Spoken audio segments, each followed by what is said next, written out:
Pertanyaan dalam surat Al-A'raf ayat 205 Allah berfirman, "Wadhkur rabbaka fi nafsika tadarru'a wa khifatan wa dunal jahri minal qaul bil ghuduwi wal asal." Dan ingatlah Rabbmu pada hatimu, itu pada dirimu, dengan rendah hati, dengan tadarru, dan dengan rasa takut, dengan suara yang tidak dikeraskan di waktu pagi dan petang. Dan janganlah kamu termasuk orang-orang yang lengah. Apa maksud hadis ayat tersebut, Ustadz? Maksud ayat ini, Allah ingin menyebutkan tentang bagaimana adab berzikir. Bahwa adab berzikir itu hendaknya yang pertama betul-betul hadir hati kita. Allah mengatakan wadhkur rabbaka fi nafsika, yang menunjukkan bahwa hati kita tidak lalai, betul-betul ketika berzikir pun hati apa? Hadir. Tadarru'a, dengan penuh tadarru. Tadarru itu Pak ya, ketundukan. Bukan dengan zikir. Kalau yang namanya zikir tunduk, khusyuk, itu biasanya badan pun juga akan khusyuk. Sekarang ada sebagian orang, maaf ya, saya pernah lihat di YouTube berzikir apa? La ilaha illallah, la ilaha illallah. Wah, begini. Ini gimana tadarru? Ini sangat bertentangan dengan apa? Tadarru, kekhusyuan, ketundukan. Iya. Sementara yang diminta dan diperintahkan oleh Allah Subhanahu wa taala supaya tadarru, tunduk, khusyuk. Tadarru wa khifah, dengan rasa takut. Rasa takut. Di saat kita berzikir kepada Allah, hati kita hadir, kita pun menjadi takut kepada Allah. Memahami makna-makna yang diinginkan daripada zikir itu. Ketika kita berucap subhanallah, alhamdulillah, la ilaha illallah, Allahu akbar, kita merasakan makna-maknanya, kebesaran Allah Subhanahu wa taala. Hati kita mensucikan Allah Subhanahu wa taala. Wa dunal jahri minal qaul, dan dengan suara yang tidak dikeraskan. Kata Imam Syafi'i, ini menunjukkan annal asla fi dzikr dunal jahr. Ini menunjukkan bahwa pada asalnya zikir itu tidak dikeraskan. Tapi dengan apa? Ya, dengan tidak dikeraskan, itu asal daripada zikir, Pak. Kecuali dalam perkara-perkara yang memang diizinkan oleh syariat kita mengeraskannya, seperti adzan, seperti takbiran di malam di hari raya Idul Fitr, seperti talbiyah.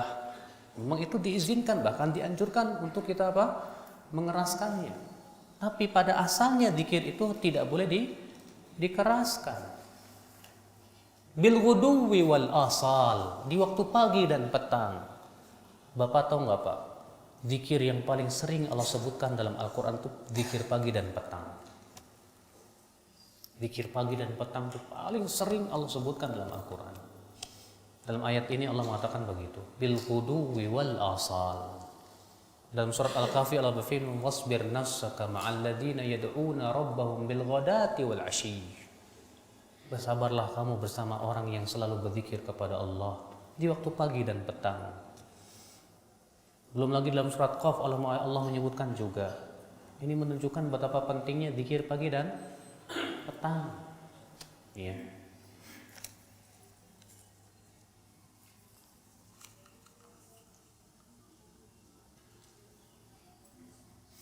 Bolehkah pada saat teman kita mulai menggibah saudaranya, kita katakan kepada dia, oh mungkin dia begini dan begitu, untuk menimbulkan prasangkaan yang baik? Boleh, dan itu sangat penting sekali. Kata Rasulullah dalam riwayat Imam Muslim dalam sahihnya, dalam riwayat Abu Daud, man radda ya an irdi akhihi raddallahu an wajhin nar yaumal qiyamah. Siapa yang membela kehormatan saudaranya, maka Allah akan bela ia dari api neraka pada hari kiamat. Kalau teman antum digibah lalu antum bela, maka Allah akan bela antum nanti pada hari kiamat dari api neraka. Iya. Makanya dalam kisah 3 orang yang diisolir oleh Rasulullah SAW yang tidak ikut perang Mu'tah waktu itu, di antaranya Ka'ab bin Malik. Dalam riwayat Muslim itu panjang sekali, di mana disebutkan ketika Rasulullah dalam satu perjalanan, dalam perjalanannya itu Rasulullah bertanya, mana Ka'ab bin Malik, kok nggak kelihatan? Kata satu orang, ya Rasulullah, dia disibukkan oleh mantelnya, disibukkan oleh dunia, sehingga ia tidak ikut perang. Apa kata temannya? Dusta kamu itu. Aku tidak mengetahui dia kecuali orang yang saleh. Masya Allah. Ya. Seperti ini kalau kita mendengar saudara kita dijelek-jelekan dan kita tahu dia mau orang saleh, bantah Pak, bela. Jangan kita malah semakin baru tahu saya kalau dia orang yang begitu ya. La ilaha illallah. Haram Pak. Ya. Ini masalahnya dia sebagai seorang muslim yang harus kita bela. Tapi maaf ya Pak ya. Ketika kita cinta, kita paling mudah menutupi aib saudara. Tapi ketika kita sudah benci, kita paling mudah membongkar aib saudara. Mungkin ketika antum lagi senang sama dia, Masya Allah, kesalahan sebesar apapun tertutup oleh mata antum. Tapi ketika ada permusuhan antum dengan dia, mulai. Apalagi kalau mendengar kesalahannya, gembira hati. Oh, tuh kan kata saya juga, dia memang begitu. Ya. La ilaha illallah. Bolehkah zikir pagi setelah terbit matahari karena ba'da subuhnya ngikut kajian? Boleh, kata para ulama, tidak apa-apa. Apakah kita menceritakan aib seorang istri ke teman kita sendiri? Ngapain ya Allah? Istrinya diceritain ke temannya. Itu istrimu. Dan itu adalah merupakan aib istri, aibku juga. Curhat, Ustadz curhat, ya Allah. Bukan seperti itu akhlak seorang muslim. Ya, istri saya ini kok begini dan begitu, begini dan begitu, begini dan begitu. Apa maksudnya kamu ngomongin gitu? Enggak, cuma curhat doang. Ghibah itu namanya. Haram. Kamu sebagai seorang suami harusnya kamu yang paling pintar menutupi aib istri antum. Antum sebagai seorang suami harusnya yang paling bisa untuk bagaimana memberikan solusi terhadap istri antum. Boleh kita menceritakan aib pasangan kita dalam rangka mencari solusi. Dan itu pun yang kita mintai seorang yang alim, bukan sembarangan orang. Iya. Sebagaimana Allah Subhanahu wa taala berfirman, "Qad sami'a Allahu qaulal lati tujadiluka fi zawjiha wa tashtaki ila Allah." Sungguh Allah telah mendengar perkataan wanita yang mengadukan suaminya kepada engkau wahai Muhammad. Wanita ini datang ke Rasulullah, namanya Khawlah, mengadukan tentang suaminya kepada siapa? Rasulullah, untuk meminta fatwa kepada Rasulullah SAW. Kalau itu tujuannya silakan, tapi hanya sebatas curhat, ya, tidak layak. Rasulullah SAW bersabda, khairukum li ahli, sebaik-baik kamu adalah sebaik-baiknya yang paling baik terhadap istrinya. Ya. Ghibah terhadap non-muslim boleh tidak Ustadz? Apa manfaatnya? Pertanyaannya, apa manfaatnya? Ada manfaatnya atau tidak? Kalau tidak ada manfaatnya, tinggalkan. Iya. Bagaimana menghilangkan kebiasaan suara hati yang sering mengarah ke maksiat? Ini sulit sekali untuk dihilangkan. Kenapa? Karena perkara seperti ini terkadang muncul tiba-tiba. Makanya yang seperti ini dimaafkan oleh Allah.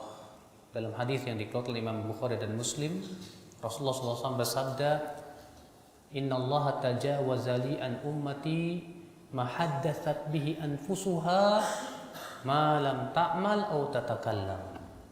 Sesungguhnya Allah memaafkan untuk umatku yang dibicarakan oleh hatinya selama tidak diucapkan oleh lisannya dan tidak diperbuat oleh badannya. Selama itu masih pikiran dalam hati, tidak diucapkan, tidak diperbuatkan, Allah maafkan. Ya, terkadang memikirkan aduh ada perbuatan maksiat. Tapi setelah itu kita langsung istighfar, astagfirullah ini dosa. Itu sulit untuk kita apa? Hilangkan. Karena yang namanya syaitan itu Pak berusaha untuk menyeret kita kepada apa? Dosa. Tapi Allah penyayang kepada hambanya. Ya, kalau hanya sebatas pikiran saja kemudian setelah itu dihentikan, itu dimaafkan oleh Allah Subhanahu wa taala. Ya. Bagaimana adab kita jika kita sudah menyakiti seorang dengan lisan kita? Minta maaf. Bahkan dalam hadis yang menyebutkan tentang dua orang yang menyebutkan tentang temannya kebluk itu, apa kata Rasulullah? Iya, kata Rasulullah apa? Fal yastahil. Hendaklah kamu minta maaf sama dia. Kata Syekh Salim, kalau kita menggibah orang, lalu gibah kita sampai ke orang tersebut, wajib minta maaf. Tapi kalau gibah kita belum sampai dan tidak sampai ke dia, maka cukup taubat kepada Allah Subhanahu wa taala. Sebab dikhawatirkan kalau kita sampaikan marah dianya. Ya, maaf akhi, kemarin saya gibah antum. Gibahnya istrinya apa? Begini-begini. Jadi marah, kesal dia, kurang ajar kamu. Lebih baik yang diceritakan. Ya, cukup bertaubat kepada Allah Subhanahu wa taala.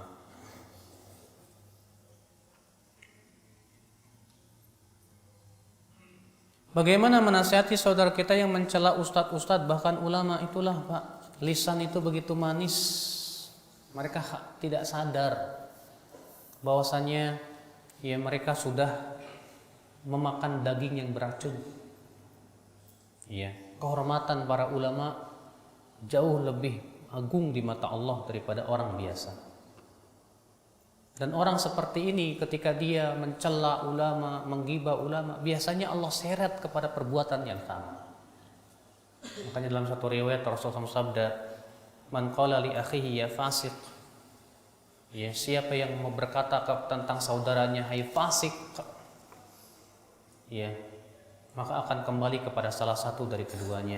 Wa illa raja'at ilaika. Kalau tidak maka akan kembali kepada orang yang mengucapkannya.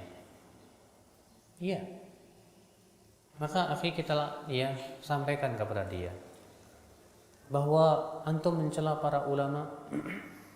Apakah antum kira yang namanya ulama itu tidak lepas dari suci dari kesalahan? Tidak. Kita lihat kalau memang kesalahan itu karena masalah ijtihad yang dia salah padanya dan dia sudah kesalahannya memang karena ingin mencari kebenaran, kita maafkan dia. Sebab kalau gara-gara satu kesalahan, dua kesalahan ulama kita tahdir, siapa ulama yang selamat dari tahdirnya antum tuh? Ibnu Taimiyah aja yang luar biasa ilmunya, jatuh pada kesalahan. Ya. Siapa ulama? Imam Baihaqi saja, Imam Baihaqi antum tahu, penulis kitab Musnad Sunan Baihaqi. Sering kita mendengar hadisnya riwayat Baihaqi, jatuh kepada akidah kullabiyah. Banyak para ulama yang jatuh kepada kesalahan, tapi para ulama mengatakan semoga Allah memaafkan kesalahan mereka. Iya. Inilah akhi azakumullah. Terkadang kita melihat seseorang berbuat salah langsung kita tahdir dengan serta merta tanpa kita memberikan udzur dulu. Padahal kata para ulama al-mu'minuna adzarun. Seorang mukmin itu pemaaf dan selalu memberikan alasan yang baik untuk prasangka baik kepada dia. Wal munafiquna atsarun. Sementara orang munafik itu senangnya mencari-cari kesalahan. Tidak diperkenankan ya akhwat Islam azakumullah. Maka ya akhi, ya, kewajiban kita adalah tahan lisan kita dan lidah kita. Ya.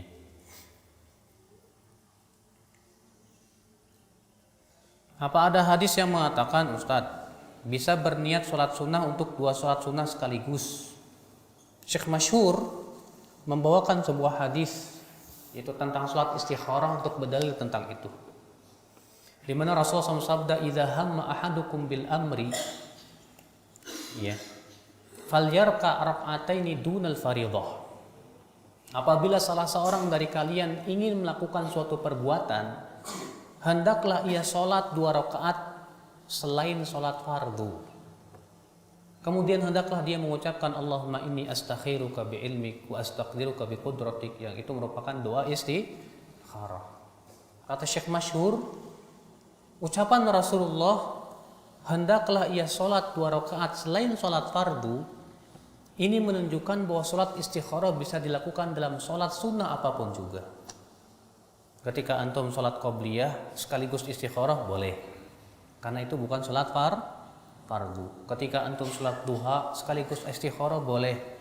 Ini dijadikan dalil bahwa berarti untuk sholat sunnah boleh 2 niat dalam satu sholat. Sementara jumhur ulama juga berdalil dengan hadis innamal a'malu bin niyat. Sesungguhnya amal itu dengan niat. Di sini Rasulullah memutlakan. Yang penting amal dengan niat, baik dengan niat 1, 2, 3 ya terserah. Namun para ulama memberikan batasan kalau itu selevel, ya ibadahnya sama-sama sunnah, ya. Bolehkah menghindari kajian penceramah yang tidak didasari ilmu? Harus dihindari supaya kita selamat dari kesesatan. Ya. Imam Ahmad ketika melewati kajiannya orang Mu'tazilah ditutup telinganya, Pak. Makanya Rasulullah SAW sabda dalam hadis yang dikeluarkan Imam Ibnu Mubarak dalam kitab Az-Zuhud, inna min asyratis sa'ah an yultamasal ilmu indal asaghir. Di antara tanda hari kiamat ilmu diambil dari al-asaghir. Kata Abdullah bin Mubarak, yang dimaksud dengan al-asaghir ahlul bidah. Kata Syekh Albani, yang dimaksud dengan al-asaghir mereka yang dangkal ilmunya walaupun tua usianya. Tetap jangan diambil orang seperti itu ilmunya. Iya. Maka dari itu akhi azakumullah wa iyyakum, penting. Ibnu Umar berkata apa? Dinaka innama huwa damuka wa lahmuka. Khudh 'anil ladzina istaqamu wa la ta'khudh 'anil ladzina ma'lu. Agamamu jagalah karena ia adalah merupakan darah dan dagingmu. Ambil agamamu dari orang yang lurus, dan jangan kamu ambil agamamu dari orang yang menyimpang, kata Rasulullah. Kata Ibnu Umar. Muhammad bin Sirin berkata, inna hadzal ilma dinun. Ilmu ini adalah agamamu. Fanzuru amman ta'khuduna dinakum. Lihatlah oleh kalian dari siapa kamu mengambil agamamu itu. Maka kalau kita tahu ini orang kok ngomongnya ngaco sih dengan tanpa ilmu, sudah antum tinggalkan majelisnya. Karena ini berbahaya untuk agama antum masalahnya. Iya. Kalau memang kita tahu bahwa itu memang tidak berdasarkan kepada ilmu. Bagaimana sih Ustaz caranya agar hati ini mudah menerima nasihat dari saudara dan tidak ada rasa mangkel atau dongkol di hati? Saya jadi ingat perkataan Imam Adz-Dzahabi ketika mengomentari perkataan Ibrahim bin Adham.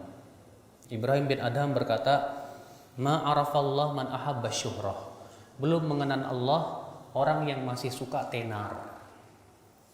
Lalu Imam Adz-Dzahabi berkata, famin alamatil mukhlis alladhi qad ahabba syuhrah annahu idza iba ala fi'lihi lam yusirra wa lam yuharrid. Tanda orang ikhlas yang terkadang ada perasaan ingin tenar, bahwa kalau dia diingatkan terhadap aibnya, dia tidak ngeyel dan hatinya pun tidak panas. Bal yaqul, bahkan dia berdoa, rahimallahu mra'an ahda ilayya uyubi. Semoga Allah merahmati orang yang mengingatkan kesalahan saya. Kata beliau, ini tandanya orang itu ikhlas. Tandanya orang ini apa? Ikhlas. Berarti kalau antum menerima nasihat, mulut berkata iya, hati dongkol, belum ikhlas namanya. Berarti Pak, yang perlu antum pikirkan adalah ketika ada orang menasihati antum dan ternyata nasihat itu memang benar dan kesalahan itu ada pada diri antum, antum berpikir, dia sudah menyelamatkan saya dari api neraka. Dia sudah menyelamatkan saya dari apa ya? Neraka. Harusnya kita berterima kasih kepada dia. Syukran akhi, jazakallah khairan. Kalau ternyata ada dongkol di hati, segera lawan. Rayu hati kita dengan mengatakan, hai hati, kenapa kamu itu dongkol? Dia mengucapkan kebenaran. Saya memang salah, betul saya yang salah. Ya. Justru dia ingin menyelamatkan saya dari api neraka. Masya Allah. Justru ini teman yang sejati ini. Makanya kata Imam Ibnu Qudamah, dahulu para ulama salaf, orang yang paling mereka cintai adalah orang yang mengingatkan kesalahan mereka. Sementara kita sekarang orang yang paling kita benci adalah yang mengingatkan kesalahan kita. Dan itu menunjukkan akan kelemahan iman, kata beliau. Iya, orang yang paling kita tidak sukai yang mengingatkan kesalahan kita. Karena di zaman sekarang apalagi Pak, orang nggak mau disalahin. Kalau disalahin ada yang nyalahin, kurang ajar tuh orang. Iya, bikin permusuhan aja. Nah inilah kenapa? Karena dada-dadanya tidak lapang, tidak lebar. Coba kalau dadanya lapang, dia bisa menerima kritik dengan baik. Kalau memang kritik itu benar, dia mengucapkan alhamdulillah, terima kasih akhi. Kalau kritik itu tidak benar, dia ucapkan maaf. Ya, setahu saya tidak melakukan seperti itu kok. Masya Allah, akhi, azakumullah. Makanya Allah mengatakan apa? Alam nashrah laka sadrak. Artinya apa? Alam nashrah laka sadrak. Ini anak yakin semua antum sudah hafal nih. Artinya apa? Bukankah kami sudah melapangkan dadamu? Coba kalau antum renungi ayat ini, luar biasa nih ayatnya. Ayat pertama ini, bukankah kami sudah melapangkan dadamu? Kelapangan dada itu luar biasa loh Pak. Nikmat yang sangat besar yang Allah berikan kepada hamba, diantaranya dada yang lapang. Kenapa? Orang yang dadanya lapang, pemaaf, mudah memaafkan, mudah menerima nasihat. Iya. Orang yang dadanya lapang, dermawan hatinya. Orang yang dadanya lapang, bahagia hatinya. Itu subhanallah. Iya. Kalau antum pahami ayat ini, satu ayat awal ya. Alam nashrah laka sadrak. Bukankah kami sudah melapangkan dadamu? Kenapa Allah mengatakan begitu kepada Rasulnya? Ada apa dengan kelapangan dada? Ternyata kelapangan dada itu luar biasa. Nikmat yang sangat agung yang Allah berikan kepada hambanya Nabi Muhammad SAW. Diberikan kelapangan dada yang luar biasa. Iya. Makanya lihat ulama-ulama yang diberikan oleh Allah kelapangan dada, pemaaf, walaupun dia dizalimi sekalipun juga. Syekhul Islam Taimiyah pernah beliau dipukuli sampai berdarah-darah. Bapaknya, ya pemerintah tahu Syekhul Islam itu dipukuli. Akhirnya orang yang mukuli jadi buron. Lalu beliau datang kepada khalifah, hai khalifah, maafkan dia. Tapi dia sudah melakukan, saya sudah maafkan dia. Tidak, kami tidak akan memaafkan. Ini tindakan kriminal. Kata Ibnu Taimiyah, maafkan saja dia. Tidak, kata dia. Iya, jadi buron Pak. Rupanya orang yang mukul ini datang ke Ibnu Taimiyah minta perlindungan. Dimaafkan, ya udah kamu ngumpet di rumah saya aja. Yang mukulinnya, kamu ngumpet aja di rumah saya. Siapa di antara kita yang seperti itu? Kalau antum dipukulin seperti itu, antum langsung bawa ke polisi. Ini nih orangnya nih, kurang ajar. Intinya tidak. Intinya kamu ngumpet aja di rumah saya. Kemudian dibawa Ibnu Taimiyah ke sultan dan berkata, ya sultan, ini orang yang menzalimi saya, maafkan dia. Itu yang menunjukkan kepada apa? Kelapangan dada. Alam nashrah laka sadrak. Bukankah kami sudah melapangkan dadamu? Baik, mudah-mudahan yang sampaikan bermanfaat. Ya, mudah-mudahan bisa kita amalkan dalam kehidupan kita.